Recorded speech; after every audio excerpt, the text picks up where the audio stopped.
Hello everyone, I'd like to welcome you to the third chapter of what would have happened if Naruto were the reincarnation of Asura. I hope you enjoyed the previous chapter, and if not, I invite you to check out my channel. Without further ado, I'll leave you with the story. Chapter 7, Team Photos and the Spiraling Sphere. Previously, the Uchiha took it and both strode to the palace, where an unknown enemy lay ahead. When they arrived, many other guests were already present. They spotted Kakashi and Sakura easily, their watchful eyes scanning the crowd. The Haruno was strumming a slow tune on her shamisen, accompanied by other musicians' instruments. Most of the crowd started dancing to this song, as did Sayuri and Naruto. As they waltzed, they kept a close lookout for any suspicious activity. The other guests appeared to be civilian as well, and were stately in appearance. Ambassadors, perhaps? Naruto's right hand was on her back, his left hand clasping her right. His observant blue eyes watched the other guests around them carefully, noting their positions, especially those nearer to the daimyo. The blonde took a step back, and Sayuri followed, peering to her sides. She then let go of her left hand, which was around his neck, and spun around in a circle, making use of this to observe her surroundings. When she completed her spin, Naruto pulled her close to his body and whispered, "Anything." She shook her head, and the two stepped away from each other to their original stance. They and other dancing couples stepped aside as 7 parasol dancers entered the hall in an orderly fashion. They lined up in front of the platform with their beautifully crafted parasols and began to dance to the music, which Sakura played to blend in with the harmonious tune of the koto. Naruto's attention was now on them. They were all aged roughly 20 to 30, and were all in perfect physical condition as well for their age. They danced and leapt gracefully into the air, without so much a stumble or a slip. Their steps were light and quick, their movements all in perfect synchronization. The blonde Uzumaki raised an eyebrow. How strange for a civilian group to be so good in both performance and balance. Strange indeed. What gave them away was their chakra signatures. 1 Jonin and 6 Chunins. Naruto grabbed Sayuri by the waist and pulled her in close to an intimate embrace as the music reached a crescendo. Blood rushed to her cheeks, turning them rosy red. She could feel Naruto's warm breath by her ear as he whispered, "The dancers. They are too good for civilians. The one in the middle has Jonin chakra reserves while the rest are Chunin level in chakra. Inform Kakashi." The Uchiha girl nodded. Her eyes fleeted to Kakashi's, flashing red momentarily as she gestured her Sharingan towards the dancers. The disguised Jonin nodded in understanding and relayed the message to Sakura. A final test to see if they were really shinobi. Getting the signal, the Haruno suddenly picked up her strumming pace, the tempo 6 times faster than before. Impossibly, the parasol dancers kept up their performance without a single slip-up. It was at this moment that the lead dancer leapt at the fire daimyo. The hall spun into absolute chaos as Kakashi jumped from the shoji screen to intercept the Jonin, fending the woman off with a kunai. The rest of Team 7 sprung into action, dropping their henges. Naruto noticed a Chunin about to stab Madame Shirjimi and dashed towards him at top speed. All the young man saw was a blur before he was blitzed, sent crashing into the wall by Naruto's kick. Said wall echoed with a boom when the Chunin slammed into it, creating small cracks around him. Naruto spawned shadow clones to evacuate the daimyo, his wife and the guests. The enemy ninja coughed up blood as internal injuries began to show. He managed to swing at the blonde, but the Uzumaki evaded it easily by ducking below his arm. When Naruto stood up, he rammed his fist at the man's cartilage, shattering it from within. This forced the Chunin to bend forward in pain. The blonde made use of this to strike at the opponent's neck, rupturing his windpipe. The Chunin lowered his head reflexively, allowing Naruto to land the final blow with extreme precision, at the top of his head, the nerve center of the body. This killed him instantly. The Uzumaki moved on to the next opponent, who was about to attack Sakura. With one hand on the man's collar, Naruto tugged the man back while reaping his legs from underneath him. Said Chunin fell on his hands but used the momentum to spring back. The two then engaged in taijutsu. Naruto spun round, confusing him, and then launched a tornado kick. The Chunin sidestepped it, but the Uzumaki jumped up and switched to his other leg. This unexpected maneuver caught the Chunin by the face. Less force was put into this counter, so the Chunin only stumbled back, though his face felt like it was burning. Some of his teeth had already been kicked out. Naruto latched onto the man momentarily and hurled him skyward. His hand went beneath his coat, where Elucidator waited in its sheath. He lunged at the man while drawing the sword and called, "Uchiha Ryu, Higasa no Mai." As Naruto performed the halo dance technique, the sword burst into flames in response. Fire chakra engulfed the sharp blade, creating a veritable coat of white-hot flames. Naruto executed a lateral slash despite not being in range of the opponent.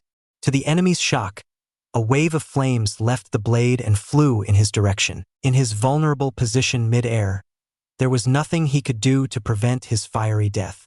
In a spectacular explosion, his body was charred to ashes. Meanwhile, a Chunin tried to sneak up behind Sayuri with her sword drawn.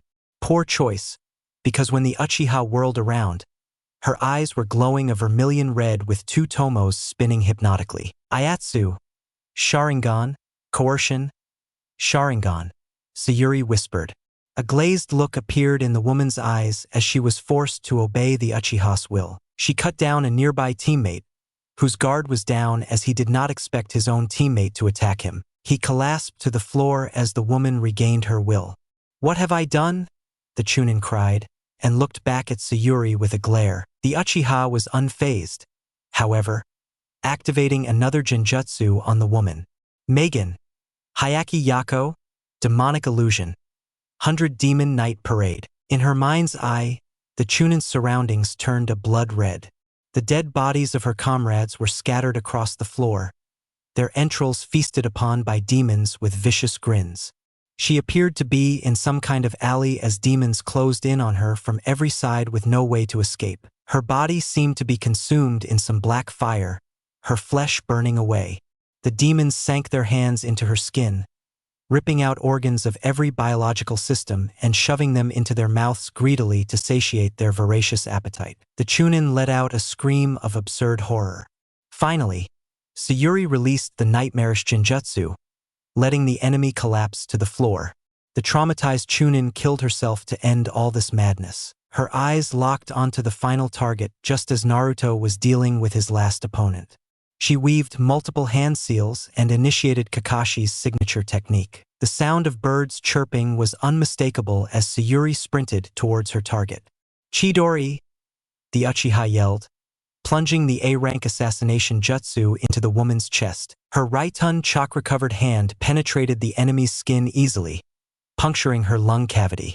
Sayuri grabbed the Chunin's shoulder with her right hand and used it to pull out her left, which was now dripping with the Chunin's blood. The opponent crumpled to the floor, not even a match for the Chidori. Kakashi had already dealt with the enemy leader, the Jonin who had attempted attacking the fire daimyo earlier.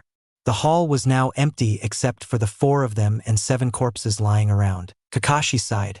Yet another C-rank turned A-rank. "Good job, you guys. You all each took on 3 Chunins by yourselves."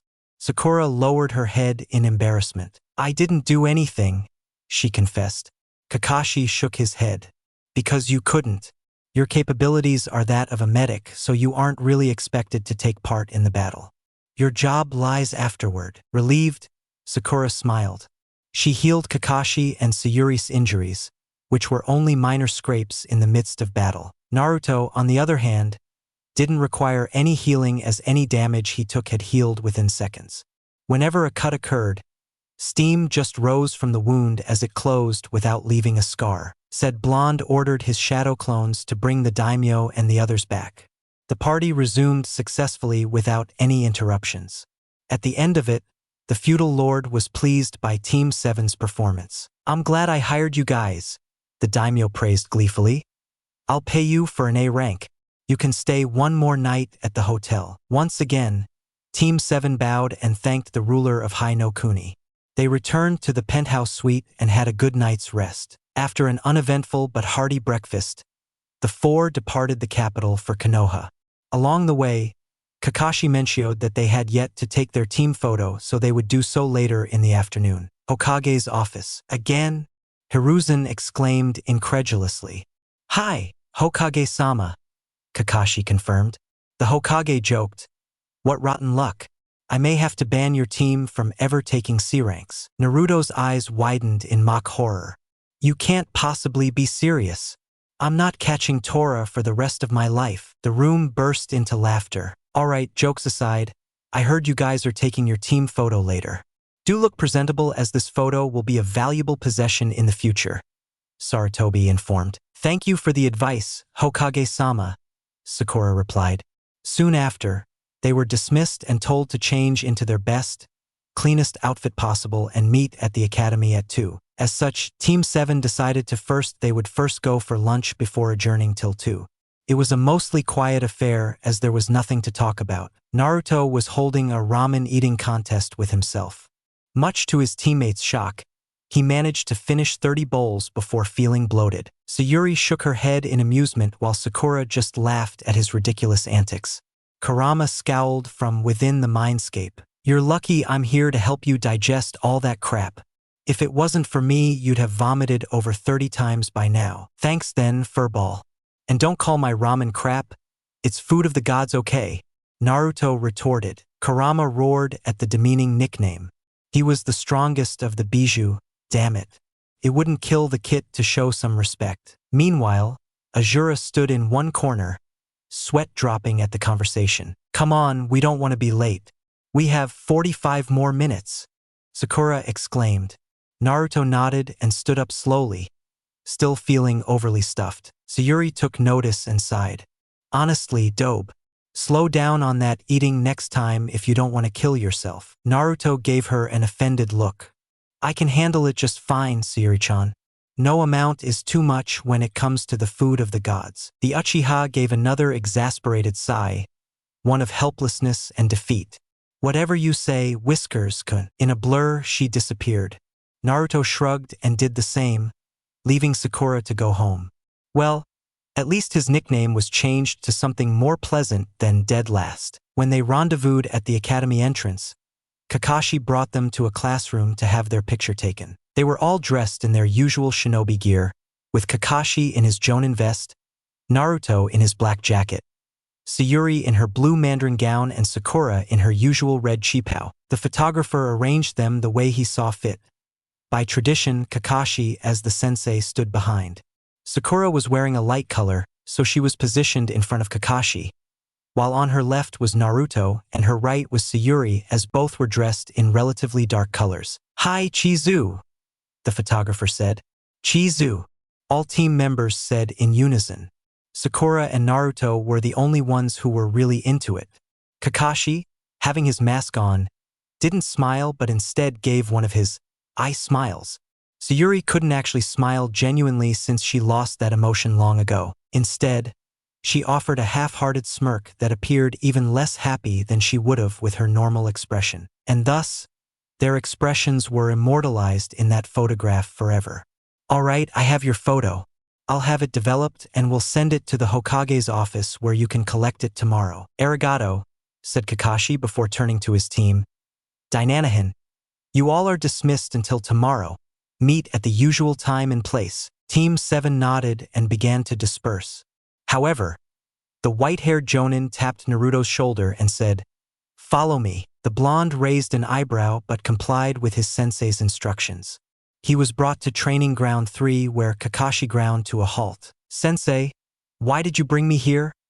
Asked Naruto. Long story short, I'm going to teach you a new jutsu. The Uzumaki's eyes widened.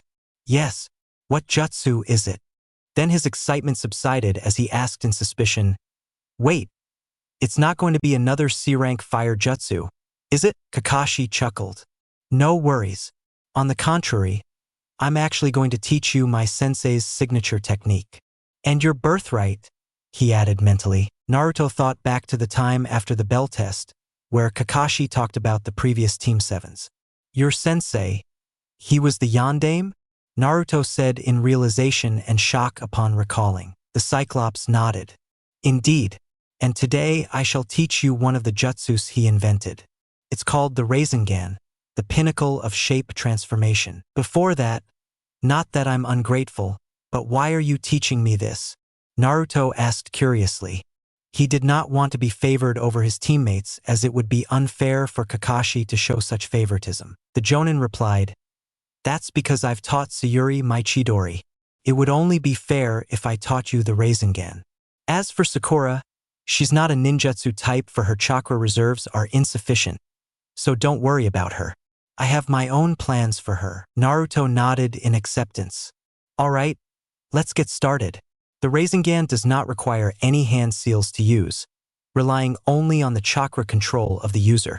Once it is complete, it becomes self-sustaining, which does not give the Rasengan a definite limit like my Chidori. The compacted nature and moving speed of the chakra allows the Rasengan to grind into whatever it comes in contact with to inflict major damage. This tends to launch the target spiraling backward after being hit, or, if the target is lying on or being launched to the ground, the destructive force is enough to form a crater. Naruto was overjoyed. This would probably be his ultimate technique, considering its massive damage and lack of hand seals. I can tell you this, it is definitely superior to the Chidori, and can be even more powerful.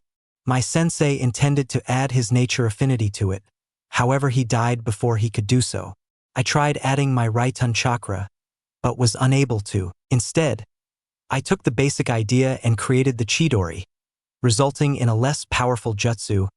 Kakashi explained. Understand so far? Yup. Also, because the Rasengan requires a high level of shape transformation, mastering the technique also grants a person mastery of shape transformation, even if the person isn't aware of its concepts. That's awesome. Naruto marveled, imagining the things he could do after mastering shape transformation. Let's not get ahead ourselves. First, I'll give you a demonstration.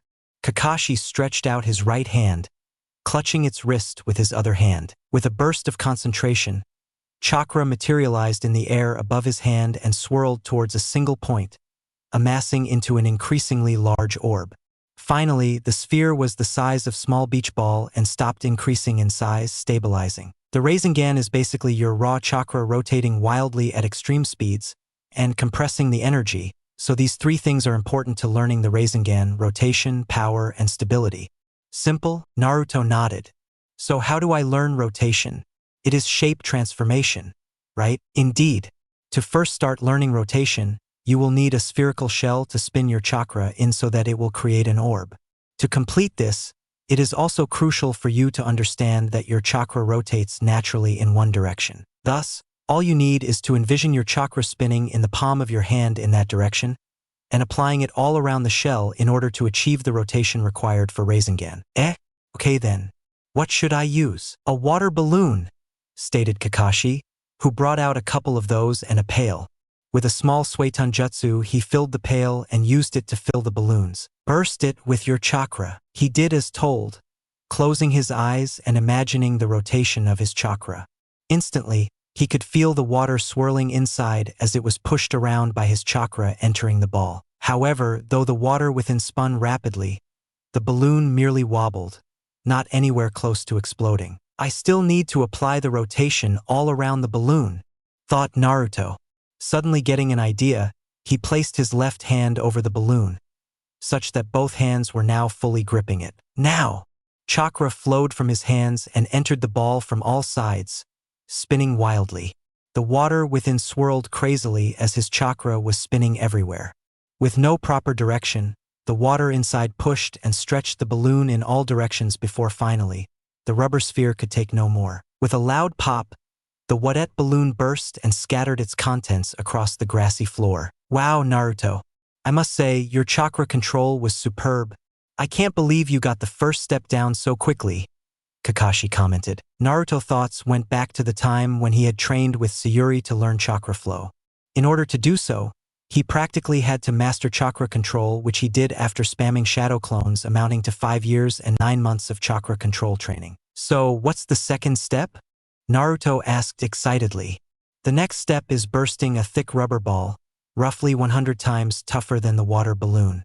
This emphasizes power, as your chakra has to be denser and more powerful in order to break the thick rubber. Additionally, there is only air inside and no water to aid you in bursting it, so power is of utmost importance in this stage of the Rasengan. The blonde took a white rubber ball from Kakashi and tried to do the same.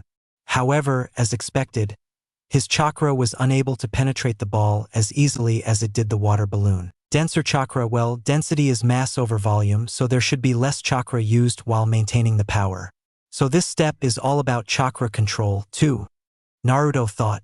He focused extremely hard, making the tendrils of his chakra thinner, but inevitably, it also decreased the power as well. He tried creating shadow clones to hasten the process, but even then, it wasn't until 3 days later that he figured out the secret. Naruto remembered that on the day he fought on the bridge, he had released chakra so dense that it cracked the floor. So now the key was using the same chakra but making it thin enough to seep into the rubber ball.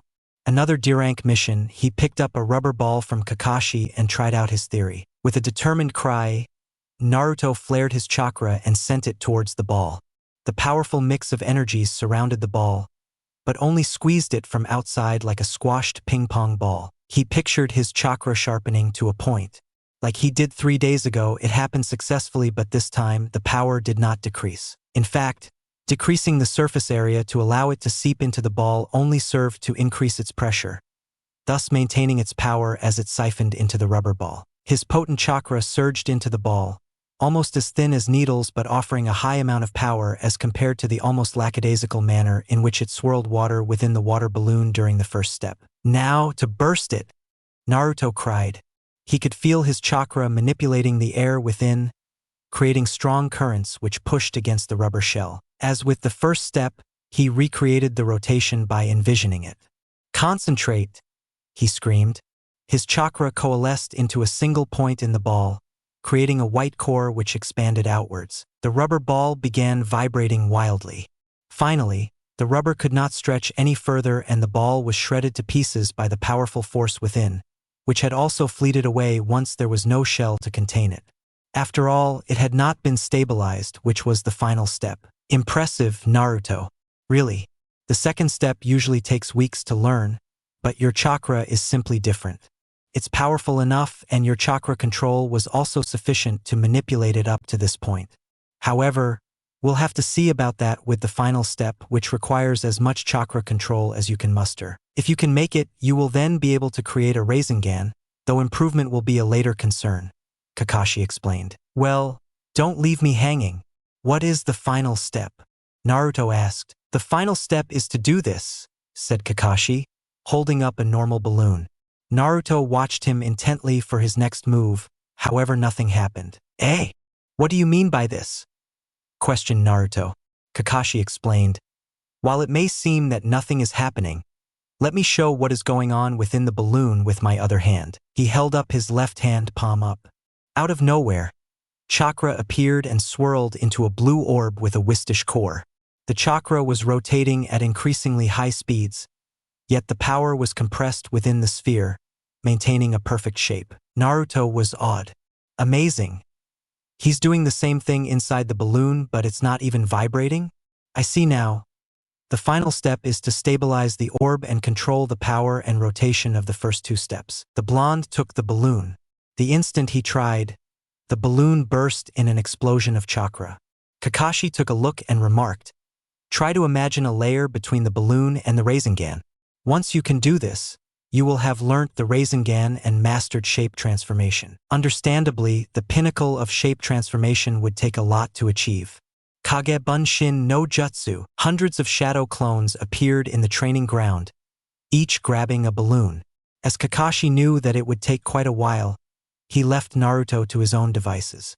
He had business of his own to settle. The blonde Uzumaki was trying so hard, yet no matter what he did, it was seemingly impossible to perform the feat. To do this, I'll need to concentrate, more than I ever have before, thought Naruto. He gripped the ball firmly in his right hand. Taking a deep breath, he closed his eyes and concentrated. He could feel his chakra flowing into the balloon, rotating and swirling rapidly to form an orb. It spun powerfully, and when its size was fully developed, it shook the balloon uncontrollably. Naruto couldn't decrease its power, for that would defeat the purpose of the second step. He would have to contain it. He imagined all that power compressed within a perfect sphere, just millimeters thinner than the balloon in diameter. But it just burst like the hundreds of other balloons in that training ground. "Kit, The more shadow clones you make, the more your concentration is split. Just like your chakra and your soul, your mental energy is also split up among your shadow clones.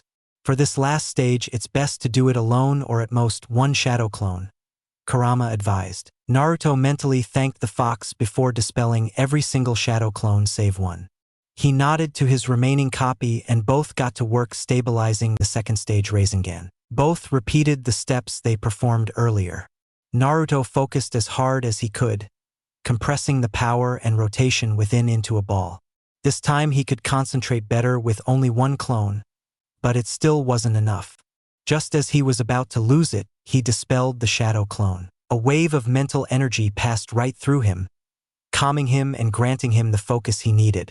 With a roar, the chakra spiraling within the balloon took on the perfect spherical shape of the Rasengan. The balloon did not move an inch. "Yatta! I did it, Tebeo!" Naruto cheered. He discarded the balloon and brought his right hand in front of his eyes. At the thought, wisps of chakra materialized above his hand. The visible, blue mix of energies swirled in the air before converging into a white core as it spun. The chakra rotated quickly, in high-pressured streams that powered the orb. The sphere grew increasingly large, to the size of his head before stopping. The sphere was a blur of rotating chakra which emanated its own light. With a triumphant cry, Naruto drove it at the nearest tree. Rasengan! The A-rank jutsu grinded deep into the wood before Naruto released it, causing the compressed energy to disperse in an explosion which destroyed part of the trunk and the tree to collapse. A certain Uchiha watched the blonde with mirth. So she wasn't the only one with a powerful technique in her team anymore. With Kakashi, the Jonin was at a conference with other Jonins, held in the presence of the Hokage and his advisors at the council chambers. Well then, let's begin this meeting. I'm sure you all know the purpose of this meeting, so let's not waste any time. Who wants to nominate their genins for the upcoming Chunin exams? Hiruzen asked. One by one, Jonins of various seniority nominated their teams. Some senseis kept silent as they believed their team was not ready. Others proudly declared their team's genins were ready for the exams. I, Jonin Madogai, nominate Rock Lee, Hyuga Niji, and Tenten for the Chunin exams. The overzealous taijutsu specialist yelled. Noted. Next, Hiruzen asked. I, Jonin Yuhi Kurinai, nominate my genins Aburame Shino, Inazuka Kiba, and Hyuga Hinata for the Chunin exams. The genjutsu mistress of Konoha stated. All right. Next, I, Jonin Sarutobi Asuma, nominate Nara Shikamaru, Akimichi Choji, and Yamanaka Ino for the Chunin exams. The Sandaime took down his son's nominees before looking at the last Jonin in the room who had not given his opinion. Kakashi, the white-haired man, looked up at being addressed and said calmly, I, Jonin Hatake Kakashi, nominate my genins Uzumaki Naruto, Uchiha Sayuri, and Haruno Sakura. Cries of outburst were heard throughout the room when Naruto's name was given, especially next to the last Uchihas. Silence, Sarutobi ordered, and the room quieted down. An advisor, the elder Shimura Danzo, spoke. Jonin Hatake, do you realize what nominating the Uchiha implies? Kakashi nodded solemnly. I fully understand the consequences of nominating her should she pass, Elder Danzo. Hiruzen continued. Very well then, that concludes this conference. A gentle reminder to all participating teams. The Chunin exams are in 3 months. Do prepare your genins well for this exam, as it will also be a show of Konoha's standards. Is that clear? Hi, Hokage-sama. Dismissed. The white-haired Jonin mused quietly as he exited the room, wondering if he had made the right choice for his student. The next day, listen up, kiddos. I've nominated you all for the Chunin exams. Of course, it is up to you individually if you wish to enter, Kakashi said while flipping a page in his favorite book. But we have to enter in 3-man teams, don't we? If one of us decides not to enter, I doubt the others can still go, Sayuri said. The Jonin sighed as he looked up from his book. Her intelligence would be the death of him. That's right, so if you want to go, everyone else has to agree, Kakashi responded. No pressure though. Within 3 seconds, the genins of Team 7 reached a unanimous decision. We're in. The sensei gazed approvingly over the top of his book. Good. The Chunin exams are in 3 months' time, so we will prepare in the meantime. Today will be teamwork. Tomorrow is ninjutsu, the day after will be genjutsu, and the following 2 days will be taijutsu. The 6th day will be spent studying and recuperating, while Sunday will be your mission day with a C rank to test your skills, and the rest of the day will be your own. The next day, a new week will start and the cycle repeats. Apart from Sunday, expect to get home late and bring lunch because you won't be leaving the training ground for any reason. The genins nodded and committed the schedule to memory. Before we begin, Sayuri, the council has requested your presence by 9 in the morning. It's already 10 minutes to 9, so get going. We'll start without you. Ironic considering the training was teamwork, but whatever. She supposed it was some Uchiha business. Advisor's room, council chambers. The Uchiha was led into the room, where the Hokage and his 3 advisors sat on sofas around a coffee table. The aged Hokage gestured for her to take a seat. Adjacent to the Hokage, there was Shimura Danzo seated on one sofa. Hiruzen's former teammates Mitokado Hamura and Udatane Koharu sat on another sofa opposite Danzo's. Between the 3 advisors was the Hokage himself, and it was opposite him that the last Uchiha sat down. She steeled her nerves. If I may ask, why am I here, Lord Hokage? Hiruzen replied, you have agreed to participate in the Chunin exams, no? Sayuri nodded. This time, Danzo spoke with what appeared to be a malicious grin. Then you should know. We are here to discuss the enactment of the Naidame Hokage's Clan Restoration Act. Chapter 8. CRA, Emotions and New Foes. Previously, then you should know. We are here to discuss the enactment of the Naidame Hokage's Clan Restoration Act. Clan Restoration Act? Sayuri repeated. She could see where this conversation was headed. So it was Uchiha business after all. Hi. The CRA is a law passed by the Naidame to help prevent the extinction of clans, especially those with Kekai Genkai, Haiden Ninjutsu, or any other thing like that passed down through a clan, Hamura elaborated. How? The Uchiha asked, though she already had a feeling she knew the answer. Koharu answered, when the clan only has 1 member left, as soon as he or she is a Chunin or turns 18, the person will be made clan head. If the scion is a male, he will have a harem of wives to produce offspring for the clan. The women will then be part of the clan as well. If the scion is a woman, well, she will be forced to mate with several men to increase the chances of impregnation. Otherwise, she will have to go through insemination. Sayuri gritted her teeth. Things were looking bad for her future. The last thing she wanted was to be treated like a breeding machine. Or worse, an animal if insemination was anything to go by. Her first child was supposed to be born by love, not duty to restore her clan. Damn it, she refused to have her husband be some random old pervert who signed up just to bang the last Uchiha. She wanted Naruto to be the father of her children. Not for the first time. She realized how badly she loved and needed the blonde Uzumaki. Hiruzen watched her reaction with concern, knowing she would have objections. What if I refuse? Danzo replied almost instantly and harshly. You cannot fight the law, girl. If we have to, we will lock you in a cell and bind you to a wall where every day you'll have sex till you are impregnated.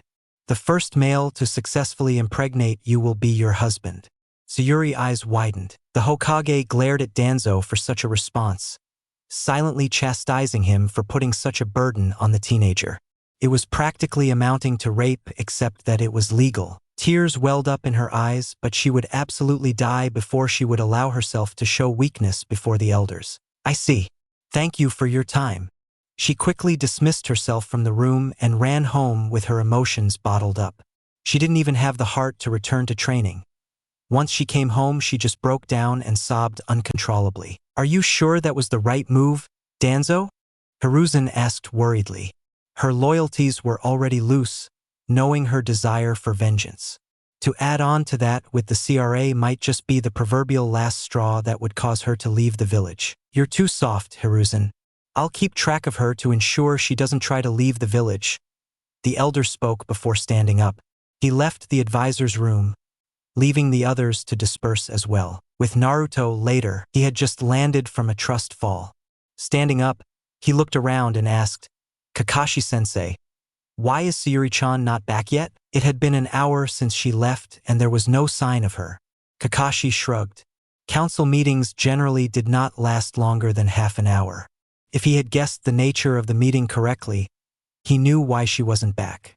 A slight amount of guilt was felt on his part. I'm not sure. Let's take a break. You can go find her. At those words, Naruto disappeared in a blur. Sakura didn't even have a chance to ask to go along with him. Kakashi gave a mock sigh. Kids these days, with Naruto, where the hell are the counselors anyways? He thought.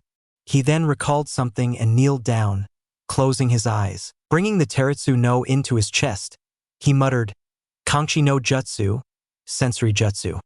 He could feel multiple chakra signatures, but none of them was the one he was looking for. Naruto tried to focus on Sayuri's unique signature. Being the transmigrant of Indra, it was powerful as well. Underlying the surface of her chakra was hatred, making it a deep purple in color. Got it! He stood up and leapt to the nearest rooftops. The further he ran, the more he recognized his surroundings from the previous time he ran across the rooftops with her. She's at home. This puzzled him greatly, as she should have returned to training after the council meeting. Unless he had a bad feeling about this. He picked up his speed, becoming an orange blur over the heads of villagers who were carrying out their daily routines. When he reached her clan compound's entrance, he could detect negative emotions coming from a single source: fear, worry, anxiety. Yabai, Naruto cursed. Her worrying troubled him. What exactly had transpired in that meeting? Sayuri-chan, Naruto called as he reached the main house where she resided. Upon hearing her name, the girl inside wiped her tears and stood up from her spot where she had been crying for quite a while. The more she had thought about it, the more it sickened her that she would be used in such a way. The fact that she couldn't do anything made it worse, bringing even more tears. However, she couldn't afford for Naruto to find out. What would he think of her then? Also, she could not appear weak at such a time, especially not when she knew that Naruto would surely fuss over her about it. Quickly, she straightened her crumpled attire and moved to answer the front door. Hi, Naruto. What brings you here? She asked, sounding uncharacteristically cheery. The frown on his face told her that he didn't buy it. How are you, Sayuri-chan? Why, I'm fine, she replied. I'll go get you a drink dash. She was about to turn and walk into the kitchen when Naruto grabbed her wrist. Please don't lie to me, Sayuri-chan. If you were fine, you would have returned to training. Also, you wouldn't have puffy red eyes or a creased gown. Shurmata, she cursed internally. She had no time to prepare for his unexpected visit. And you, even if you could hide all those, I can sense your emotions. Fear, anxiety, stress. You can't hide from me, so please, tell me what happened. Naruto begged in a softer tone. This wasn't the tough Sayuri he knew. This was the young, vulnerable Sayuri whom he had protected so long ago. Nothing happened, all right? Sayuri retorted. Why do you care so much anyway? Naruto sighed and released her wrist. Sayuri-chan, you're an emotional wreck right now, and as a teammate and friend, I'm extremely concerned. Not just because it'll affect your performance, but also because your emotional welfare is of concern to me. I care, all right? So please, tell me what happened. Sayuri looked up and gazed at him with sad black eyes which reflected despair. She could no longer hold back and broke down again, this time in front of Naruto. The alarmed Uzumaki brought the emotionally distraught Uchiha into a hug. There, don't hold back, Naruto whispered soothingly, rubbing slow circles in her back. The girl's pent-up emotions were released in a torrent of tears. Naruto sighed internally as she cried into his chest. At least she finally opened up. The Uchiha snuggled deeper into his embrace, finding comfort in his presence. Sayuri-chan, can you tell me what happened? I promise I won't tell anyone, if that helps, he requested gently. Seeing as how she was emotionally unstable at the moment, he did not want to worsen matters. The girl thought for a while before reaching a decision. Her crying reduced to a sniffle before she started. It's the Clan Restoration Act, a law created by the Nidaime to prevent clan extinction, Sayuri explained as she broke the hug. Because I'm the last Uchiha and a female, they plan to have me have sex with several men once I turn 18 or become a Chunin and by extension a clan head, she said, voice trembling at that disgusting thought. When one finally impregnates me, he will be my husband. Basically, they will keep using me as a breeding machine to produce more Uchiha offspring. Naruto's blood boiled at such a stupid law. Of course, the Nidaime had his reasons, but to target women like that. Uchiha Sayuri was supposed to be a modern, empowered woman unfettered by the antiquated gender roles of a bygone era. Not a girl who submitted to a retarded law of the previous generation. And what if you refuse? Asked Naruto, though he had a sinking feeling he already knew the answer. I'll be locked in a cell and bound to a wall where every day I'll have sex till I am impregnated.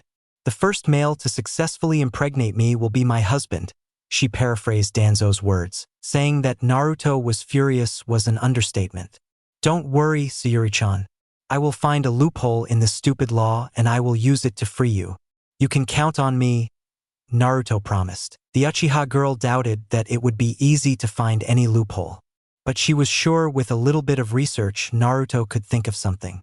Besides that, she already had her own solution, but she could sense it was suspected by the higher-ups. She looked up at his hair, a halo of celestial gold, his skin, the color of hot desert sand, and lastly, into his bright blue eyes, the color of a cloudless sky. In them, she could only find comfort and trustworthiness, so much so that even she believed he could help her. All right then, Naruto, I entrust this to you. Please don't tell anyone else. He nodded firmly. I won't. Now please, Sayuri-chan, follow me to training. As he walked away, Sayuri took a look at his retreating back and sighed in despair. Her plan to not cause any heartbreak was failing miserably. She had, however, unknowingly gained something out of this emotional episode. As she glanced at the mirror, it reflected her fully matured vermilion eyes with 3 swirling magatama. 3 months later, Team 7 had accomplished a lot of stuff, with the most obvious achievement being their taijutsu, which had improved exponentially. Naruto, personally, had added 2 weapon styles to his Bukijutsu, weapon technique, arsenal. The Ryubo, Dragon Pole, and Hachizanto, 8 slashing knives. Basically, he had learnt how to wield a staff and a pair of butterfly swords. While he did not actively use or keep them as weapons, giving preference to his sword, they would come in handy when he used 6 Paths Sage Mode's Gododama. He sought none other than the 3rd Hokage for a brief Bujutsu introduction, while for the butterfly swords, he got Tenten to tutor him. Sayuri worked on her new Sharingan abilities and Kenjutsu, as well as integrating her ninjutsu into her taijutsu and Kenjutsu katas. Lastly, Sakura improved her support skills, focusing on Iryo ninjutsu and Jinjutsu casting and breaking. Back to Team 7 as a whole, they finally got normal C ranks, but some still escalated to higher ranks. In one of them, he met the Takigaekure village hidden in the waterfall Jinchuriki, Fu of the 7 Tails. Team 7 helped her to guard her country's Iu no Mizu, Hero's Water, a precious substance which increased one's chakra but decreased one's lifespan. In another mission, Naruto defeated Kazuhana Dodo, the tyrant of Yuki no Kuni, Land of Snow. He had killed his brother and predecessor Kazuhana Sosetsu for the position of Snow Daimyo. The Uzumaki then helped the actress Kazuhana Koyuki, daughter of the late daimyo and Dodo's niece, claim her birthright as Snow Daimyo. The country was renamed to Haru no Kuni, Land of Spring. The list went on. Naruto aided the daimyos of Tori no Kuni, Land of Birds, and Na no Kuni, Land of Vegetables, to reclaim their rightful positions. In the day, Naruto trained himself into the ground with shadow clones. By night, he sneaked into the library to research Konoha's laws, especially those directly related to the CRA. As a result, he always slept late and was pretty lethargic during morning training, but Sayuri made up to him by making him breakfast. Well, it was another lovely Sunday morning on the 15th of June when Kakashi informed them of the Chunin exam's details. Tomorrow morning, report to room 301 in the academy at 9. That's my only instruction for today. You can train by yourself, but I recommend resting as tomorrow will be a big day for you 3, Kakashi advised. Thanks, Kakashi-sensei, said Naruto. The 3 genins dispersed to do their respective stuff. Naruto wanted to grab a coffee at the nearby coffee shop as he was feeling incredibly fatigued from the previous night's research. He had made a last-ditch effort to find any remaining thing he could use against the Clan Restoration Act. However, the 3-month deadline had been hit, and there was not a single thing he could use to help Sayuri out of her predicament. He was extremely frustrated with himself. Also, Sayuri had refused to turn down the Chunin exams so that he and Sakura could have a chance for promotion and not miss it because of her. The only thing he could come up with now was for her to purposely fail the Chunin exams in order to remain a genin such that the law wouldn't apply to her. But how could he ask that of her? And even then, she would still turn 18 one day. He was shaken out of his troubling thoughts when he sensed someone was tailing him. Correction, some people. He stopped in his tracks. Seriously, they called this hiding? Clearly, they weren't a threat if their chakra was anything to go by. 3 academy-level chakra reserves, 2 males and 1 female. Reveal yourselves, Naruto said with a sigh. The poorly disguised box disappeared with a burst of smoke, revealing 3 coughing kids. I think we put too much gunpowder, remarked a boy with a long blue scarf between coughs. Naruto raised an eyebrow as he observed the 3 children getting up. The other boy was bespectacled, and the girl had 2 large pigtails. You are? Naruto asked. Sarutobi Konohamaru. The boy with the scarf introduced. I'm Moegi, the girl said. And I'm Udon, the bespectacled boy exclaimed, a drip of mucus running down his nostril. Together, we're the Konohamaru Corps, Konohamaru declared. So, why are you after me? I'm just a simple guy after a cup of coffee, Naruto questioned. Konohamaru replied, We've watched you very closely and have decided you are good enough to be our boss. Will you teach us some cool jutsus? Naruto thought, the Hokage's grandson, huh? I suppose he wishes to surpass his grandfather. Living under a shadow can't be any good. All right then, but before I teach you anything, work on your stealth and speed, Naruto advised. Thanks for the tip, boss, Konohamaru exclaimed. All 3 nodded eagerly and took off running. The Uzumaki shook his head in amusement before applying a hinge. 1 cup of coffee, please, ordered Naruto. Coming right up. Far away, he heard a cry that sounded oddly like Konohamaru. Alarmed, Naruto quickly informed the cashier, I'll be back in a minute. He rushed over to the scene while dispelling his hinge. A boy about his age dressed in a catsuit, wearing purple war paint and a sunagakure, village hidden in the sand. Hideite was holding up Konohamaru by his collar. Next to him was a teal-eyed blonde girl with 4 ponytails and a giant Tessin iron fan strapped to her back. Kankuro, put him down. If he sees us, we're dead, the girl chided. Kankuro scoffed. This kid bumped into me. I just want to have some fun. Naruto walked up to the 2 Tsunanin. This was an issue between 2 villages. He would have to try to solve it as diplomatically as possible. Kankuro-san, please put the boy down, he requested politely. Both Tsunanin looked at him. The girl thought with a blush, this guy is pretty handsome. In contrast, Kankuro said, Who the heck are you? And why should I let this brat go after he knocked into me? I'm sure it was just an accident. And besides, bullying the Hokage's grandson will cause an international incident. If I have to, I will liberate him with my own hands, said Naruto. Ha, and what are you gonna dash? He was cut short when a kunai flew from a nearby tree and grazed his forearm, forcing him to let go of the boy. She's here. Best to make my move now, thought Naruto. In a burst of smoke, Naruto substituted with the kunai and grabbed Konohamaru. Swiftly, he returned to the other academy student's side. The Konohamaru Corps ran away as quickly as possible. What do you think you are doing while in another's village? Came the voice of Sayuri. Under the shade of the tree's leaves, her glowing red eyes looked menacing. Kankuro took a step back in slight fear. Who the heck is that now? That girl is damn hot. But dangerous. His eyes narrowed. I hate people like you who think they are very clever, and I have a way to deal with people like you. He unstrapped a strange, bandaged item from his back and set it on the floor. At its top, there was a tuft of black hair. A Kugetsu puppeteer? Naruto mused. The girl warned, You're using Karasu? I'm not going to be responsible for what you are about to do. Just as Kankuro was about to engage Sayuri in combat, a third voice rang out from the other side of the tree trunk that Sayuri was on. Kankuro, stop what you are doing before I kill you. That chakra, thought Naruto, eyes widening at the malevolent presence. It was oppressive and voluminous, no doubt a Jinchuriki. Hanging upside down from a bough was a redhead with a huge gourd strapped to his back. Etched on his forehead was the kanji for love. Ironically, that seemed to be the last thing on his mind. Kankuro looked just as taken aback as Naruto was. "Gaara," he greeted in fear, quickly returning the puppet they called Karasu to its original position. The two occupants of the tree leapt down to the street in their respective groups. Gaara declared with a monotone, "You are a disgrace to our village, Kankuro." Turning to the Konohinin, he continued, "I apologize for my brother's deplorable behavior." You are a Jinchuriki as well, aren't you?"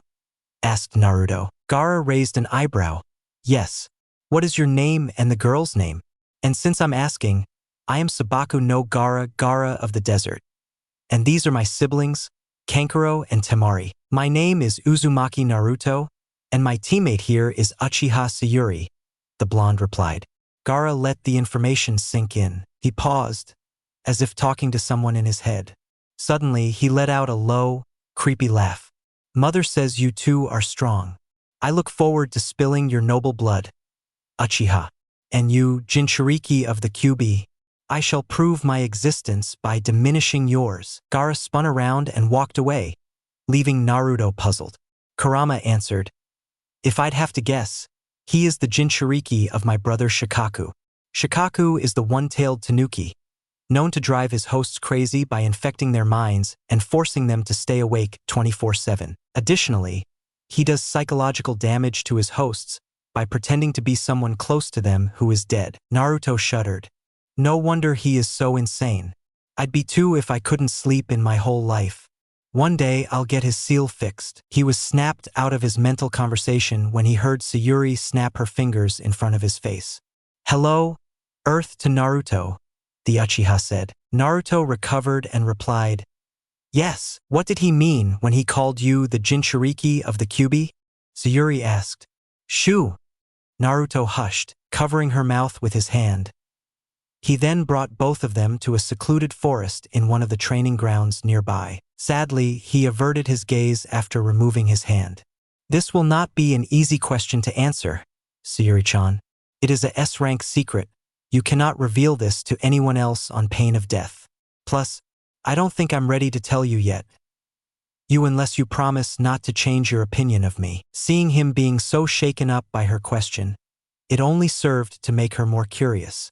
She agreed to his conditions. I am the Jinchuriki of the nine-tailed fox that attacked the village 12 years ago.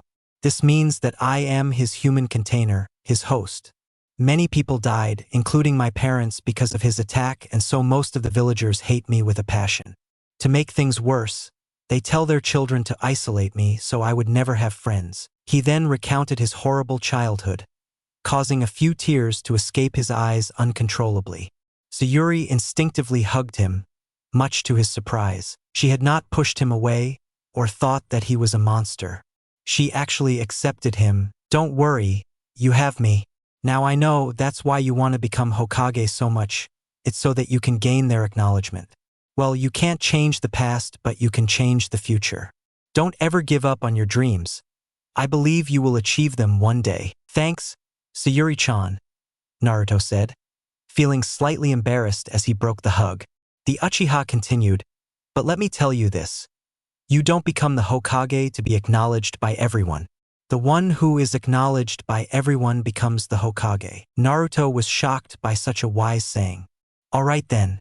I'll work to be acknowledged by everyone." Sayuri pointed out, "You are already acknowledged by the population of Nami. Your kind and bright nature makes that easy. It's just that the villagers of Konoha are prejudiced. Which reminds me, I'll kill those bastards for what they did to you." The Uzumaki sighed. "Please don't, Sayuri-chan. It'll only make matters worse and tarnish your reputation as the great last Uchiha. They are wrong for taking out their anger on a kid, but I can understand where they're coming from. It's not their fault that the Kyuubi attacked and killed their family on that day. It's only natural that they need someone to vent their wrath and hatred on." Sayuri retorted in frustration.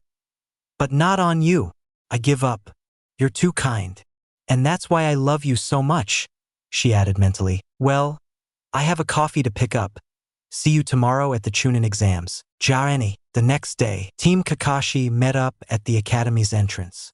The three took their applications to the academy's reception desk, where the shinobi in charge let them in. The genins ascended the stairs to the sight of many genins crowded around the door of room 302.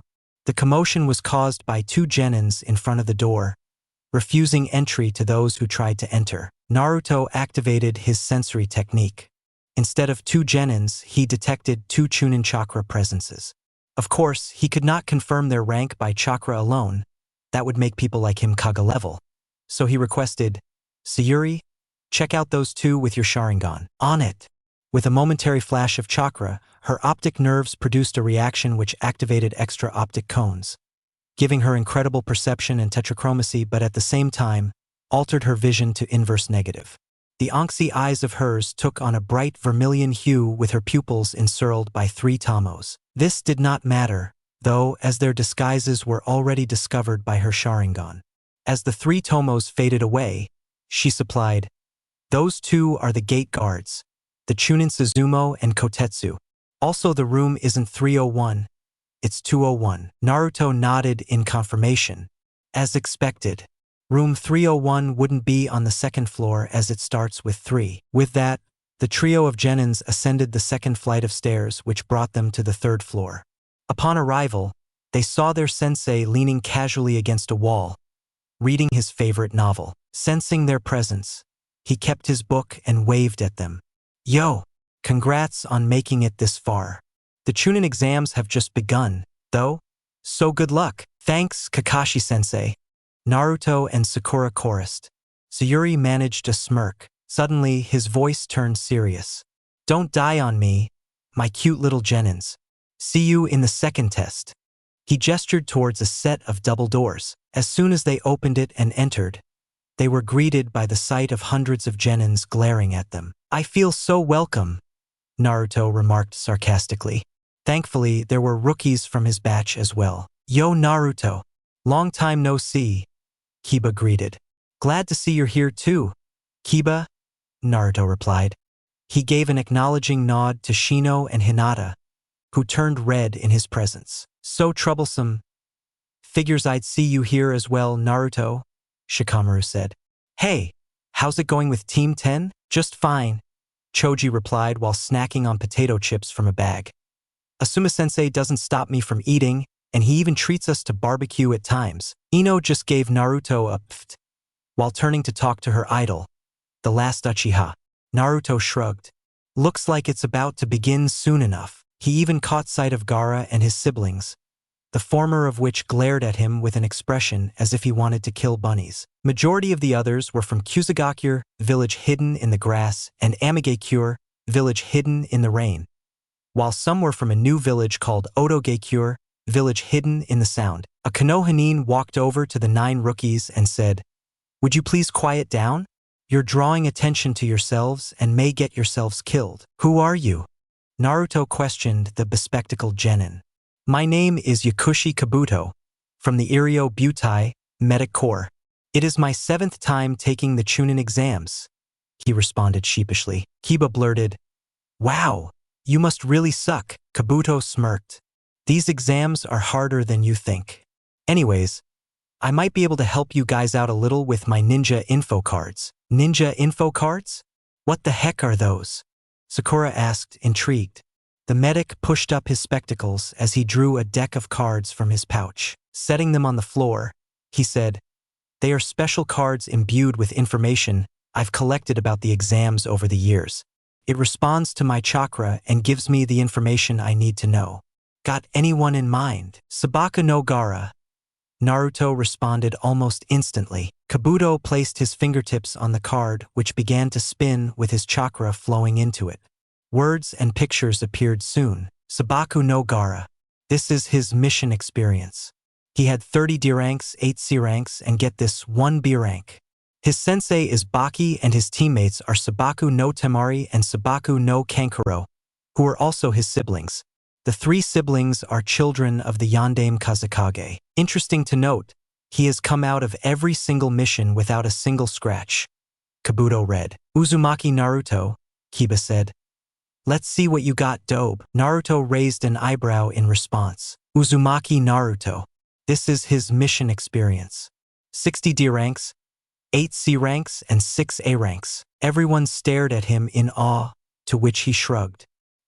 His sensei is Hatake Kakashi and his teammates are Uchiha Sayuri and Haruno Sakura. He is also the Gene Dash. Naruto narrowed his eyes at Kabuto. How did he know so much? Please stop. I would like to keep the rest to myself, Naruto requested. Kabuto nodded and replaced the card in his deck. Well, to conclude, this time's exams are tough. Though I wouldn't worry about the minor villages like Odo so much, Kabuto said, sliding his glasses further up his nose bridge. Suddenly, 3 shapes blurred towards Kabuto. They were 3 Otonin who heard Kabuto's comment and decided to take action against him. 2 of them wore gauntlets on their hands with holes in them. The bigger of 2 swung his fist towards Kabuto. Naruto grabbed the bespectacled Nin by his sleeve and pulled him out of the way successfully. However, Kabuto's glasses cracked and he fell to the floor, throwing up. Naruto furrowed his brows, but he missed. Unless the gauntlet the Otonin uses produces high-pitched sound from those holes and uses them to distort vision and cause pain. At the same time, the frequency is so high that it cracks his glasses, so that's why they're called Odo. Naruto deduced in his head. Okay, sit down and shut up, maggots. Fighting is strictly prohibited. Save your spunk for the second test, yelled a man who appeared with several other Chunins. He was intimidatingly tall and wore a black bandana. His face was twisted in a fierce scowl as he walked up to the front of the room. I am Marino Ibiki, head of Konoha's Gamen/Jinmon Butai, Torture and Interrogation Force, and proctor of the first test. And from now, your worst enemy. Chapter 9 Chunin Exams. Previously, your worst enemy. Ibiki introduced. The first part of the exams is a written test. There are a set of rules. Firstly, you are graded in a point system. Everyone starts with 10 points. Answering the first 9 questions correctly will let you keep the points. A point is deducted for every question answered wrongly or left blank. 2 points every time you are caught cheating. This is very likely because the Chunins here beside me will act as sentinels, watching your every move. A total of 5 times caught and you and your whole team will fail. Also, if any teammate gets 0 points, the whole team will fail as well. The 10th question will be given out 15 minutes before the end of the test. You have 1 hour. Hajime, the sound of papers flipping echoed throughout the room as the candidates began the test. The blonde's eyes scanned the paper quickly, determining them to be Jonin-level questions. What the hell were they doing on a Chunin exam test? Unless the objective was information gathering, well, that wouldn't be necessary. Naruto's pencil hit the paper and began writing out answers as Kurama read them to him. Thanks, Kurama, Naruto said once he was done. The Titanic Fox gave a grunt, discreetly eyeing the room. Sakura was just like him, knowing the answers, while Sayuri was using her Sharingan to copy the pencil movements of a Chunin disguised as a genin in front of him. Soon, 45 minutes passed, right? The 10th question is going to be given. However, you can choose whether to take it or not, Ibiki said. Not taking it would result in you and your team failing immediately. Then, of course, we'd take the question, Kiba cried. Ibiki smirked. However, if you take the question and answer wrongly, you will never be able to take the Chunin exams again for the rest of your life. At that statement, many teams gave up, leaving behind about 20. No one else? Ibiki asked with a sadistic grin. If we don't possess the courage to take the risk of this question, we are not fit to be Chunin, Naruto answered. Ibiki smiled and clapped. Well said. All of you in this room passed the first test. What? Came many candidates' responses. As the gentleman here said, it was to test if you had the courage required of a Chunin. Many times in your jobs, you will have to make risky decisions that might get you and your teammates injured or killed. Courage is having the guts to take this risk and accomplish the mission. But at the same time, courage is not recklessness. You want to accomplish the mission with as little casualties as possible. In the ninja world, those who break the rules are scum dash, but those who abandon their friends are worse than scum, Naruto finished. Ibiki smiled again. That smile quickly disappeared when he had to sidestep a ball of cloth that broke through the window and unfurled into a large rectangular banner with 4 kunais tied to it, one on each corner. The kunais planted themselves into the floor and ceiling, holding it in place as a kunoichi appeared. The banner read, "The sexy and single proctor of the second test, Mitarashi Anko." The kunoichi stepped forward. "Hey kids, no, not Barney. I'm your proctor for the second test. Meet at Training Ground 44 in 15 minutes and don't be late." Ibiki stepped out from behind the banner. "You're early again, Anko. I just want to have a more little fun with them. Couldn't I? Besides, you're getting soft. 20 teams left?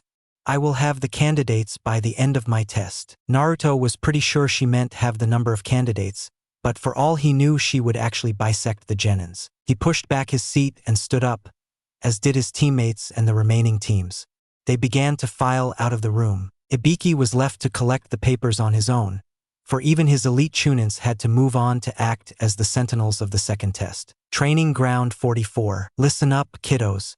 The second test is a 5-day survival test in the 44th Training Ground, or Sure No Mori, Forest of Death. Each team will be given a scroll, either heaven or earth, and will have to try to get the corresponding scroll from the other teams within these 5 days. Clear enough, Anko explained. She received nods from most of the genins before her. Good. Once you retrieve the scroll, go to the tower located at the center of the forest. Now, enter the tent team by team to sign the waiver and collect your scroll. We will not be responsible for any deaths in the forest. Oh yes, deaths will be common, said Anko, enjoying the traumatized looks on the genins. After they were all done signing and collecting, each team was sent to one of the 44 gates along the perimeter of the training ground where a metal fence prevented people from going in and the more dangerous things in the forest from coming out. Over each gate was a sensor, a camera, and a speaker. Anko spoke through the command center's intercom. "Tip, don't die. Hajime." With that command, the metal gates swung open. Team 7 burst into the forest with a great leap. As they moved, they began to formulate plans. Naruto asked, "Sakura, what's the first priority?" Said Pinkette paused as she hit the branch of the next tree. "Find a river," she answered simply. At the same time, she tossed the scroll of heaven to Sayuri. "I see," Naruto mused. "Not only is it a source of water, we can also ambush other teams along the same river." "Exactly," Sayuri affirmed as she stashed the scroll into her pouch. She stepped on to the next bough and pushed off upwards, landing on the canopy of the trees this time. Using her powerful dojutsu, visual prowess, she scanned the area for any sign of a river. She caught sight of a creek ahead and signaled to her teammates below. 2 o'clock. They regrouped and switched directions, heading towards the river quickly. Suddenly, Sayuri, who was taking point, ground to a halt. She held up a finger to her lips, so her teammates stopped as well. Naruto extended his sensory range, finding an enemy team approaching fast. 11 o'clock, ETA 20 seconds. The girls nodded and drew their weapons. Bracing themselves, they held their breaths. "Incoming," Naruto warned. Out of the distant trees, several shurikens came flying. Naruto deflected them away with his kunai just as an aim genin shot out the nearby trees. Naruto jumped into the air and spun around while executing a kick to his face. The opponent's hands shot up to the side of his face to block the kick, though the impact left him landing on his side. With his hands, he backflipped away and got into a stance. Naruto did the same, his hands in front of his chest in a preparatory position. The aim means 2 teammates appeared at his side. He then rushed into the battle, starting with a barrage of punches. Naruto sidestepped the first few, then slapped the 6th punch away. The man launched another fist to his side, which Naruto brought up his left hand to block. Pushing it away while lunging forward, Naruto elbowed the man in the temple. The aimnin winced and attempted a kick. However, the Uzumaki blocked it quickly by raising his own foot. He snapped his foot out in a low kick, but the man's hand shot down to block it. Naruto made use of the momentum to flip forward instead in an axe kick. The opponent's hands now raised to push away his leg once it came down. Naruto maneuvered away with a couple of flips, landing near his teammates. He then charged forward at the man, throwing a kunai ahead of him. With his own, the aim genin deflected it away. As it spun in the air behind, it became the subject of Naruto's substitution jutsu. The man watched, shocked as his enemy disappeared and appeared behind him mid-air.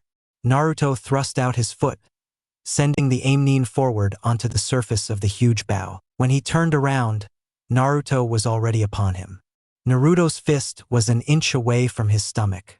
With a slight snap of his wrist, the Uzumaki's fist plowed into the man with enough power to break his ribs, sending him crashing into the tree behind Sayuri and Sakura. The two other aim genins stepped back in fear as their opponent had knocked out their teammate with taijutsu alone. "Sayuri accuse!"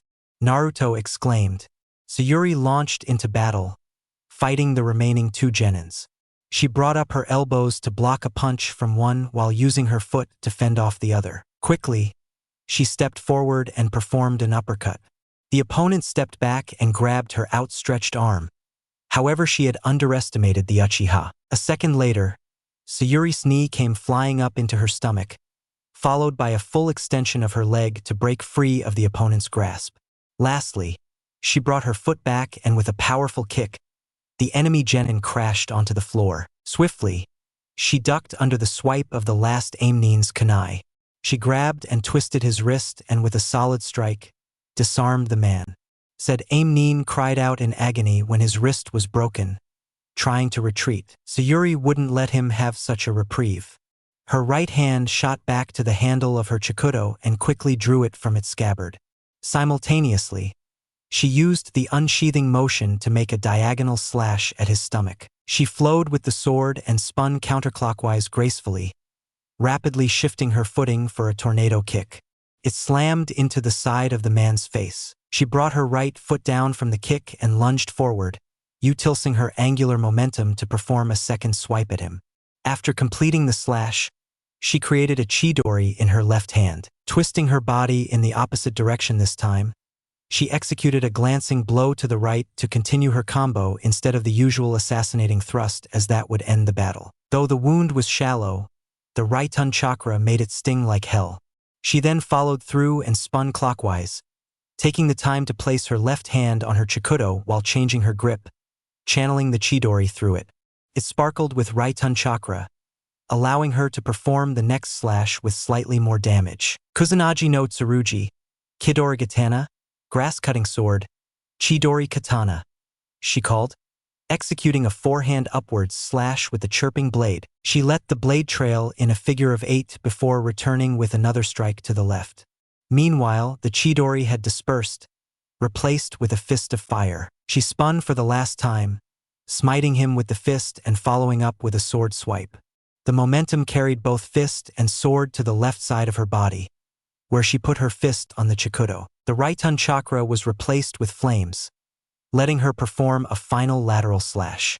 Her left hand raised to her lips and she exhaled simultaneously with the slash, creating a huge fireball which rammed into the enemy genin and sent him crashing into the tree as a charred corpse. Sakura watched her beautiful idol with awe as she brutally cut down the final enemy. "Well done, Sayuri. Let's search them for their scroll," Naruto praised, though it could definitely have been less brutal. The three genins ransacked their enemies. Unfortunately, the scroll was a heaven scroll like theirs. However, Naruto still insisted on keeping it as you never knew when it would be useful. His reasoning behind it was if they faced another team too strong for them, though unlikely, they could get away by negotiating while having a spare of their own. Tower control room. Kakashi smirked as he observed through a hidden camera. Excellent work and genius of his genins to think of that. Back to Team 7. The trio arrived at the creek they were looking for. It was serene unlike the rest of the forest, and the water flowed slowly in the 6-meter wide stream. Once he reached its bank, he kneeled down and cupped his hands, using them to scoop up water to drink. "I'll set up camp now," Naruto informed before searching nearby for sticks and leaves which he could use to set up a shelter against a tree. Sakura followed. "I'll get water." Sayuri raised an eyebrow before she thought of something. "I'm catching fish." Grabbing a branch, she fashioned it into a spear and sharpened its tip. After cleaning it with water from the creek, she waited patiently. 3 minutes later, a flash of silver darted in the creek. Sayuri hurled the spear at the fish, taking refraction into account. It skewered the fish right through the center. Triumphantly, she took it out and placed it somewhere to dry. She caught a total of 3 fish, just nice for each of them. By then, they were done setting up camp and gathering water. The Uchiha entered the makeshift tent and with a small fire jutsu, ignited a mini campfire to cook the fishes. "So, what's the next objective?" asked Sakura as she bit into the fried fish. Naruto pondered. "I'll scout along the river for enemy teams. You guys can bathe or rest in the meantime. You can tell my shadow clone if anything happens while I'm away." The Uchiha nodded and stood up, tossing her skewer away. "I'm bathing." She walked away to the river as Naruto created a shadow clone to act as a sentry. His clone scaled the tree above the shelter and found a suitable branch high up enough with a good vantage point. The Uzumaki himself left to scout out the river. Being the only one left, Sakura decided to go to sleep after snuffing out the fire. With Naruto, "Kanchi no Jutsu," the Uzumaki said. In his mind, a small blue flame was about 300 meters away. But, alone? "Kagura Shingon, mind's eye of Kagura," he whispered. This advanced sensory technique extended his sensory range and refined the detection of chakra, being responsible for his ability to tell apart the target by age and gender. Additionally, it could differentiate different types of chakra by color and also perceive fluctuations like when the target is under genjutsu or lying. As such, it surpassed some types of dojutsu with comparable abilities. As he discovered, the chakra belonged to a young female, and that chakra was awfully familiar. He sprinted towards that location at full speed.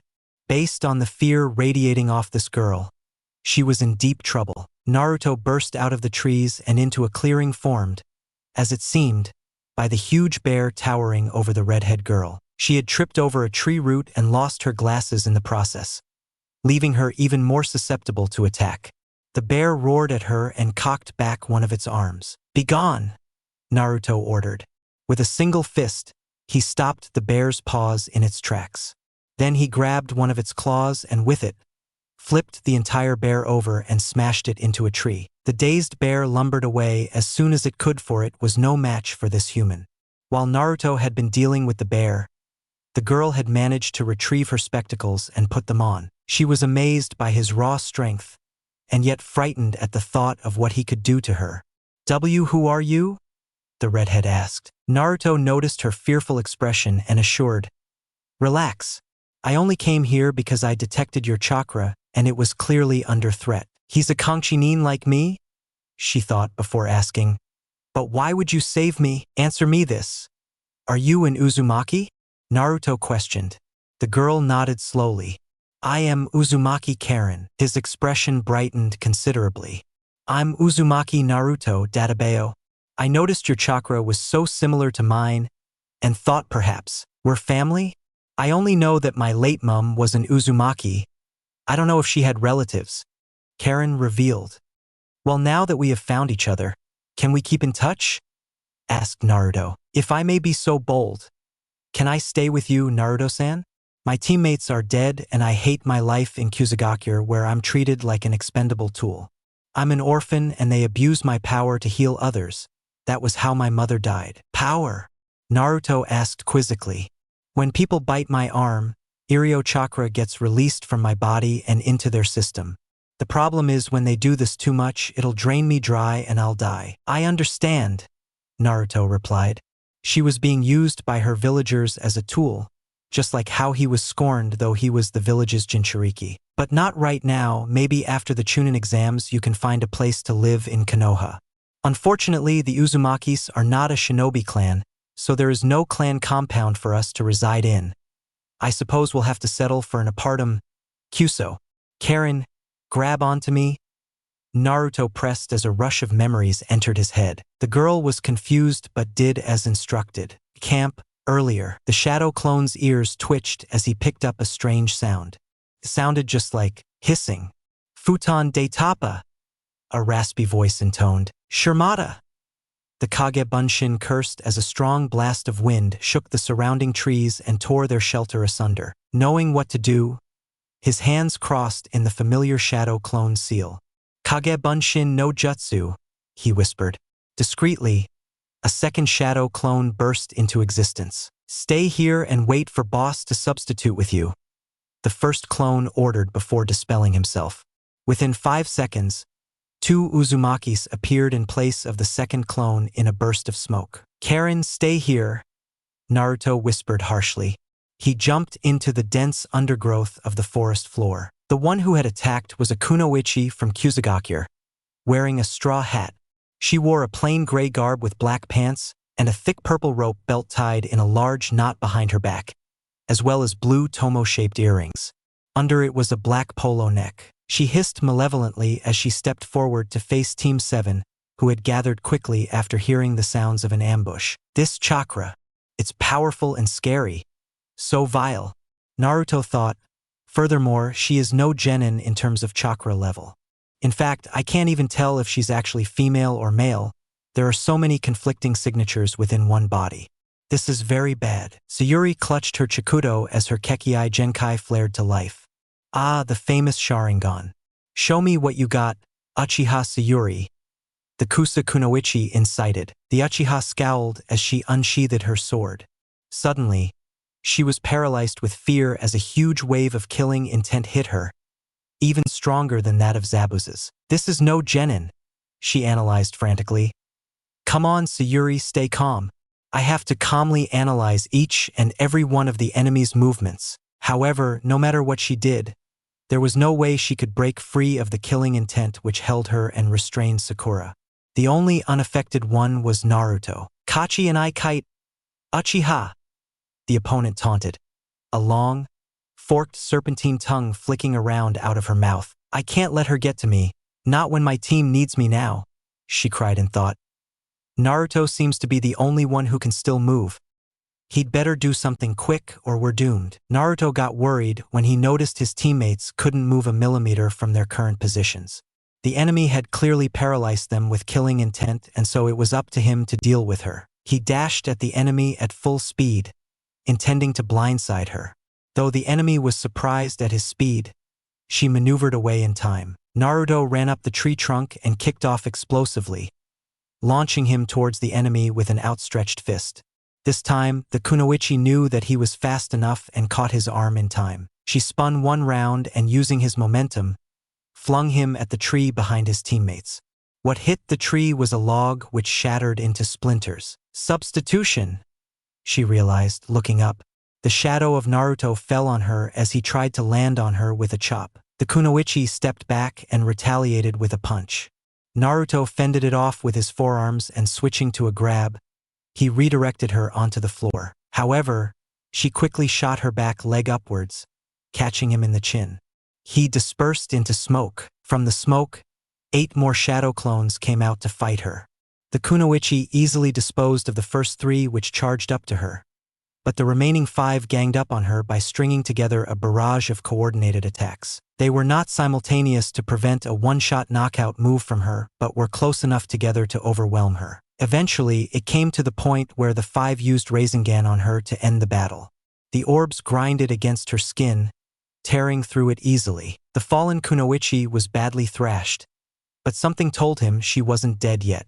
Firstly, her chakra signature was still active, and secondly, dead kunoichi couldn't exude killing intent, which still trapped his teammates even now. As the 5 clones dispelled, the real Naruto watched with disgust as the kunoichi's jaw opened wide like a snake.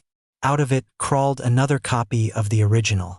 The original shriveled as soon as the Kusa Genin climbed completely out of her mouth, like shed skin. "You were better than I expected, Uzumaki Naruto-kun. I had higher expectations for Uchiha Sayuri. Unfortunately, she is simply stunned there by my killing intent," the Kusa Kunoichi hissed. Said girl's blood was raging, but no matter how much she tried, she was restrained by this killing intent of hers. "Come now, Naruto-kun," she taunted. "Show me the power of the greatest of the tailed beasts." "Who the heck are you? How do you know who I am?" Naruto asked. "Of course I do, Naruto-kun. I am one of the Densetsu no Sannin." The boy's eyes widened. Of the legendary 3 ninja, there were 2 males and 1 female. Jiraiya, a Gamasanin Toad Sage of Myobokuzan, Mount Myoboku; Tsunade, the legendary Namakuji Haim, Slug Princess; and best medic nin in the world, and lastly, Orochimaru, a nuke nin of Konoha who had defected many years ago for being caught carrying out unethical experiments on fellow humans. Given his name and snake-like nature, he clearly fitted the last description. You're Orochimaru of the Sannin, Naruto identified. How are you a female right now? Yes, indeed, the Sannin rasped creepily. This is a result of one of my many successful experiments. As of now, you are interfering with the collection of my specimen, so I'm afraid I'll have to take you out for a while. Naruto was getting desperate. He was clearly on a level much higher than any of one of them, and perhaps even Kakashi-sensei for all he knew. He needed to enlist his teammates' cooperation if they were to get out of here alive. Sayuri, you have to snap out of it. I need your help, Naruto cried as Orochimaru sprinted towards him. 2 lightning-quick punches found their way past his first guard, forcing him to step back and sidestep another. The Sannin bent down and swung his foot across at his face. The Uzumaki quickly bent underneath the passing foot, evading to its left. However, Orochimaru's legs swerved back, intent on catching him again off guard. Naruto's hands flew up to his side to block the incoming foot and switched to a grip once it came in contact. The Sannin was no pushover, and with a spin, he swung himself up and over Naruto's arm. The blonde's eyes widened as soon as he knew what was about to happen. Orochimaru threw his weight forward while using his other leg to wrap around Naruto's arm, which was still grabbing his right leg. With a complex twist, he landed the Uzumaki in an arm lock.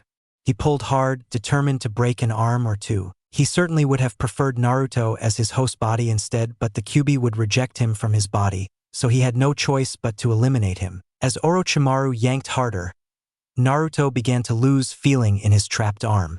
It was about to snap at any moment. Sayuri, meanwhile, was watching helplessly in abject horror. Her beloved's arm was about to be broken. He had called for her help, and she failed him. Dark chakra spawned in her soul, hatred flooding her body for this man he called Orochimaru. Naruto's mind raced with a million thoughts a second, before he finally thought to use his inheritance. He closed and concentrated on amassing chakra in his body, rejuvenating his systems. Kyuso! He cursed as he felt 5 fingers poke hard against his stomach. His eyes flew open, and he saw Orochimaru's 5 fingers alight with purple flames, pressed hard on his stomach where his seal was. Gojyo Fuin, 5-element seal. Orochimaru intoned, the purple flames disappearing. Naruto felt an odd sensation as his chakra flow was disturbed, all the chakra he had been amassing earlier falling away. Based on his knowledge of Fuinjutsu, an odd-numbered seal placed on an even-numbered seal would cause an imbalance. As the last of his consciousness faded away, he felt the sensation of being kicked to another tree trunk and being pinned there by a thrown kunai to the ribcage. Sayuri's mind was raging with thoughts, bubbling with wrath which far surpassed any in the vicinity. Orochimaru got up and taunted, "What will you do now, Sayuri? Now that your teammate has been defeated so easily by me? If you can't beat me, you will never stand a chance against your brother." The last insult did it, breaking deep into her old memories which flooded her mind now. The old days where Itachi was kind to her, and that faithful day where it all started this mess. She remembered the hatred, the anger, and above all, the futility of her actions as she was weak then. She had sworn to rise above it all, to overcome her weaknesses and to surpass her brother. And one day, to avenge her parents and the rest of the clan. But even now, was she still weak? Still in the shadow of her older brother. She could not help herself from falling in love either.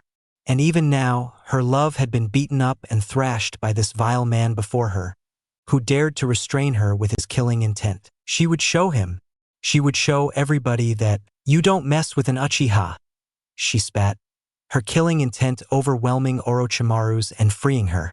Her eyelids rose with the twitch of a muscle, displaying the powerful ocular prowess beneath. Oh, it was no ordinary dojutsu. Her eyes were black, with a 6-pointed star resembling an atom model around the iris. Sakura was terrified by the dark aura exuded by her teammate. She was still trapped by the Snake Sannin's killing intent, but it seemed to no longer affect Sayuri, and the surge in power certainly had something to do with it. Orochimaru licked his lips, This turned out better than he ever imagined, though now with the Mangekyo Sharingan, obtaining the specimen might take a bit of work. Sayuri took a single step forward, before a powerful lunge carried her straight towards Orochimaru. The Sannin dodged the first punch which whizzed by. Luckily for him, though the Mangekyo Sharingan granted new jutsus, it was no different from the standard 3-tomo Sharingan in terms of ninjutsu if Sayuri did not know how to use the jutsus. Orochimaru went on the offense instead, zipping at high speeds around the irate Uchiha. Her head spun around quickly as her brains processed the incoming visual information. To her, Orochimaru was now about as slow as a genin. Her hands quickly shot to her chikudo and she drew it to deflect a flying projectile. Next, Orochimaru himself came hurtling towards her, his hands poised before her, ready to strike. Sayuri whipped out her sword in front of her, bisecting the man. His chakra dispersed before her very eyes, his physical body exploding into mud. Reflexively, she ducked in time to avoid a slash from a kunai overhead. She spun around and struck the Sannin with her left fist, capitalizing on his outstretched arms from the slash. Sayuri followed up with a sword stroke. The foresight provided by her powerful eyes allowed her to dodge the next attack by dropping low. Before Orochimaru could even kick, her feet shot out in a sweep. The Sannin stumbled back, enabling her to execute a mule kick next. The Uchiha leapt into the air with terrifying speed, appearing behind the snake Sannin. She lashed out with another slash with her chikudo before flickering in front of him. Her chikudo was sheathed, her hands replaced with kunais. In rapid succession, the Uchiha fired off a barrage of flame-coated projectiles. As expected, the Sannin dodged them easily. Some whirled past him to the tree trunk behind while others hit the ground. That's when he realized. The kunais had circled the trunk and returned to circle and bind him. The Uchiha yanked hard on the durable steel wires in her hands, tightening her bind on the Sannin and securing him to the tree trunk. She then placed the end of the wires in her mouth. Her hands flew to the wire, weaving rapidly in hand seals. Katan, Ryuka no Jutsu, Fire Style, Dragon Flame Jutsu. Fire chakra welled up her lungs, shooting out her windpipe. The fierce flames were expelled quickly and traveled along the conductive wires. The firestorm reached Orochimaru and quickly engulfed him, tearing a hole through the tree trunk he was tied to. When he opened his mouth to scream in agony, what came out instead was an identical copy which lunged for Sayuri, a sword in hand. The Uchiha dodged the first swipe by flipping to the right, then ducked under the second slash. Just as he was about to execute a backhand stroke, Sayuri's hands came up to block his forearm. They quickly switched to a tight grip around his wrist. The Uchiha performed a kick to his shin, lifting him up and spinning him around by his arm. There came a point where his sword came too close and would have cleaved her face. Her Mangekyo Sharingan had interpreted the information seconds beforehand, prompting her to let go of him and leap back. The snake Sannin spun nimbly and landed, before dashing towards her. Sayuri's hands already reached the handle of her chikudo, and she pulled hard to release it from its scabbard. With a backhand grip, she blocked the incoming strike which was aimed at her forearm. She pressed forward, tossing the sword into the air momentarily and catching it in a forehand grip. With sword in hand, she engaged Orochimaru in a high-speed kenjutsu match. He was good at the sword too, as it appeared. With the quick strikes and parries, the two were pretty even. While Orochimaru was swifter, Sayuri could see through all his moves and predict them. The Uchiha decided to put an end to this. With an unusual vertical backhand block, she stopped a thrust. In quick succession, she twisted her sword in a whirl and swiped it upwards, while the tip of her chikudo made an incision on his forearm. This action disarmed the Sannin as a combination of the forces at work on his sword, and the pain inflicted on his wrist were enough to send his sword spinning chaotically out his hand and flying away behind her. Sayuri lunged as the man was screaming in agony. It was over for him, that is, until she felt a sharp pain pierce her back and course through her body. A metal tip emerged from her ribcage, revealing Orochimaru's sword which had somehow found its way from midair to her vulnerable back. It was out of his hand and out of her sight too, unless he could control it telekinetically? She was not able to predict that, especially since it was behind her. Sayuri keeled over and coughed up blood. The injuries were not vital, and she suspected it was because he wished to keep her alive. Or else, nothing would have stopped him from stabbing her heart from behind. Orochimaru's long tongue ran over his pale lips, wetting it with his saliva. Finally, his target was under control. Behold, the legendary Kusanagi no Tsurugi, the snake Sannin rasped, and with a wave of his hand, the sword extracted itself from her body and returned to his hand. Sayuri's eyes widened in silent shock as they deactivated. This was the real Kusanagi? No wonder he could control it telekinetically. The Sannin tilted his head upwards, allowing the long sword enter his mu and disappear into the depths of his esophagus. Now, my precious little Uchiha, I have shown you my strength. If you want power, seek me. We shall meet again. The vile man's hands came together in an odd hand seal. Suddenly, his neck extended like a long white rope, bringing his head to her neck. Paralyzed, she kneeled there helplessly as the Sannin bit into her neck. A sharp sting ran across her neck before it dulled into a tingle. The Sannin opened his jaws, releasing her from his bite as his head returned to his body. Remember, if you wish to have power to defeat your brother, simply call on my power and you'll have what you desire. In a blur of motion, he was gone. Sakura was released from his terrifying killing intent and ran towards Sayuri to help her. But it was too late, for she collapsed face first onto the floor, pain erupting relentlessly from the bite on her neck. Once she hit the floor, all was black for her. The pain ceased, and when her eyes flooded open, she was greeted by the sight of her clan compound. What the heck was she doing here? Out of the shadows of the main house, a man stepped forward. He had long brown hair cut short on top and 2 locks wrapped in bandages framing either side of his face. His eyebrows were cut short, a symbol of his nobility, and his eyes had blue markings around them, which were turned up at the corners. He wore a high-collared, light-colored kimono held closed by a dark sash, and the collar was adorned with magatama. He wore a black full-bodied suit underneath. Sayuri opened her mouth to speak, but found she couldn't. In his eyes, a red iris was marked with a black swirl similar to the Uzumaki clan's insignia. Greetings, Uchiha Sayuri. I am Indra Otsutsuki.